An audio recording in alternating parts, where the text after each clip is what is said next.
welcome to the show. Thank you very much. And welcome to the Democratic primaries. As a billionaire, your net worth is public. So you're worth $1.6 billion, reportedly. Bloomberg is considering entering the race, and I see here he is worth an estimated $52 billion. Does that make you feel broke? What I've said is, if Mr. Bloomberg wants to be the Democratic representative in the presidential election, then he should do what I did a year ago, which is to say, we need a wealth tax to overcome some of the inequity that's grown in this country over the last 4 decades. If he wants to represent the Democrats in this country, he's got to step up to the reality of what's been happening in this country and be on the right side. So are you saying that you would be for an idea that, like, Elizabeth Warren has been proposing? In fact, you proposed it earlier than everyone, if I remember correctly. You spoke about a wealth tax. Over a year ago. Right, over a year ago. You said that the wealthiest Americans should get taxed on their wealth. Yes, right? But now, there are many people who might say, Tom, that's unfair. If I've paid taxes on something, I've paid taxes. How can you tax me now on my wealth? How is that fair to Americans who believe in saving money? Look, we've seen over the last 40 years that the income has gone disproportionately, overwhelmingly to the richest Americans and the biggest corporations. And it's even worse when it comes to assets. So there's been a reallocation of wealth in this society that's been dramatic and unnoticed for 40 years. A wealth tax is some way of trying to redress part of that. Right. To say this inequity is completely unfair, unacceptable, unjust, undemocratic, and we need to address it and get back to the idea that it's one country. When everybody goes up, not just the people at the top.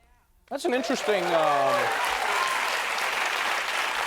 It's an interesting policy, proposal to have, especially as a billionaire. Like, I'm fascinated as to how you came to that conclusion. I mean, everyone says the wealthy just get wealthy. Like, how did you just look at your bank balance one day and like, oh shit, I've got all of it? Like, it is a journey that you've been on, becoming very rich. Trevor, but like, I don't know if you know this, but I took a pledge over 10 years ago to say I'll give more than half my money to good causes while I'm alive. Oh wow, okay. It's the giving pledge, but I did it to say, look, I'm an American. I want America to do really well, and I want to be part of that group, but I don't consider it a success if I do really well and no one else in America does well. That's a failure as far as I'm concerned. As far as I'm concerned, when we go up, we all go up. Right. And if we're not all going up, then actually that's not a success. And that's the story of America for the last 40 years. It looks as if the economy's grown, but it's been all gone to the richest people and the biggest corporations. That's not a success. That is not fair. And if you go around the United States, which I've done full-time for 7 years, and talk to people, you can see there have been cruel policies. I mean, people talk about it in these academic ways. It's not academic when you say, I'm going to cut my taxes and you're not going to get the meds you need to live. That's it. They try and make it more complicated. I mean, it's not complicated when someone says, I'm going to cut my taxes and now you can't go to school. It's, they use academic terms. We all use 4-syllable words, but it's actually cruelty for money.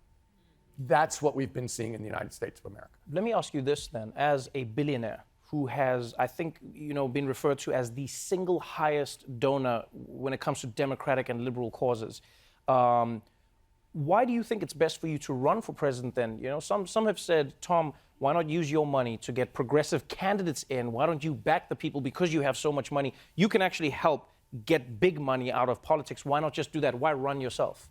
Well, it's not an either or, Trevor. I started one of the largest grassroots organizations in the United States, NextGen America. In 2018, we did the largest youth voter mobilization, that's a mouthful, I agree, in history. We went into 38 congressional districts. We specifically tried to engage and turn out people under 35. We more than doubled the turnout in those districts from 4 years before, and 33 of them flipped to Democratic. We're still doing that. Right. My point is, it's not an either or. NextGen America, I'm not running it, but it keeps going.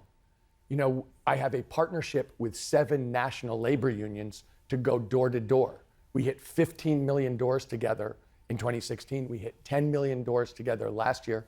That goes on. I'm not running it, but people who say, why don't you keep doing that? The Yes. answer is, I am. So let me ask you this then. Are you ever worried that you running in this race and you even doing well could perpetuate the notion that like only billionaires can fix America, only billionaires should run America? Because for a long time, America's elections and Americans' idea has been everyone can do this job, everyone can be a civil servant. But if you did well, it would seem like, okay, this is the realm of billionaires now. In fact, some would argue by getting money out of politics, without addressing how much money people can spend in politics, that favors people like yourself, Donald Trump, Michael Bloomberg, etc. Look, as far as I'm concerned, the key in this race is who can tell the truth about America, who can tell the important differential truth and be trusted to make it happen. That is honestly why I'm running. That's why I got into the race in the first place, because I felt like nobody's leveling with the American people about where we really are. So where do you think America really is? I think two things. One, I think this government's broken. In what way? It's been purchased by corporations. It isn't succeeding at all. It isn't even trying to serve the American people. If we want to get back to government of, by, and for the people, we're going to have to take it back from the corporations. We're going to have to break their stranglehold on the government. That's what I believe. And so are you talking about lobbying specifically here?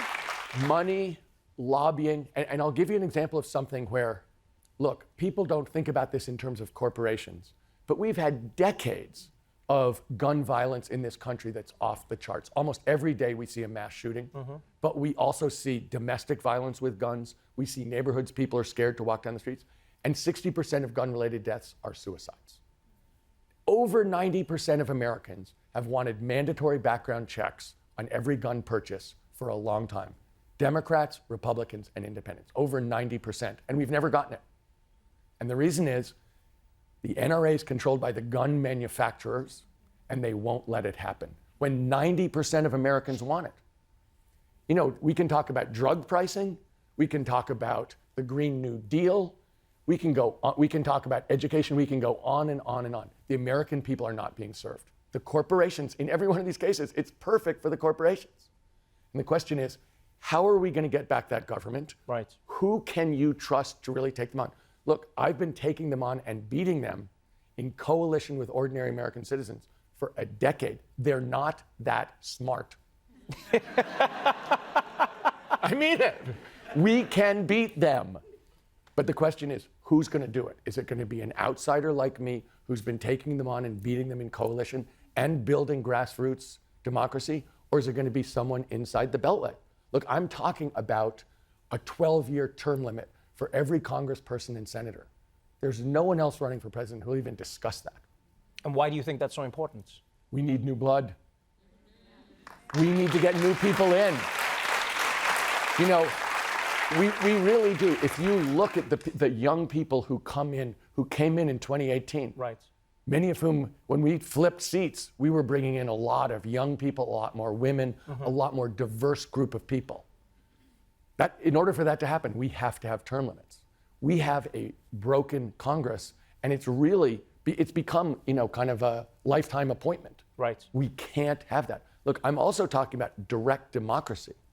In 26 states, if you get enough signatures, you can put a law on the ballot, and if enough people vote for it, it becomes a law. Right.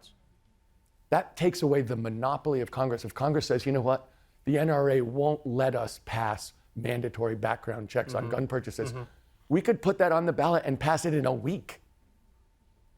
There's nothing they could do to stop Americans. You have to ask yourself, if we have a broken government, right, who do you trust? Do you trust the people, or do you trust the people inside the Beltway? And my whole experience of this country is, if you go around and talk to Americans, they're smart, they're compassionate, they're brave, they're trustworthy. The people get it right. That's my strong belief, and that's what I'm pushing for. You sound like a man who's on a mission. Can I make one other point, Trevor? Oh, go ahead. Make your other point. Let's hear your other point. The other thing is this. Look, for more than a decade, I've been a climate warrior. I know that we have to deal with this on day one of the next presidency. You mean fighting for the climate or against it? I'm just clarifying. Touche. It's my number one priority. Right. I'm the only person running who will say that. Number one priority, state of emergency on day one, use the emergency powers of the presidency, characterized by environmental justice, that you can't get the policy right unless you lead through the communities where the pollution is concentrated in our country, which is low income, black and brown communities. We call it a justice-centered climate plan for over a decade. That's how I've pushed on climate. And lastly, it's got to be the number one thing you do internationally.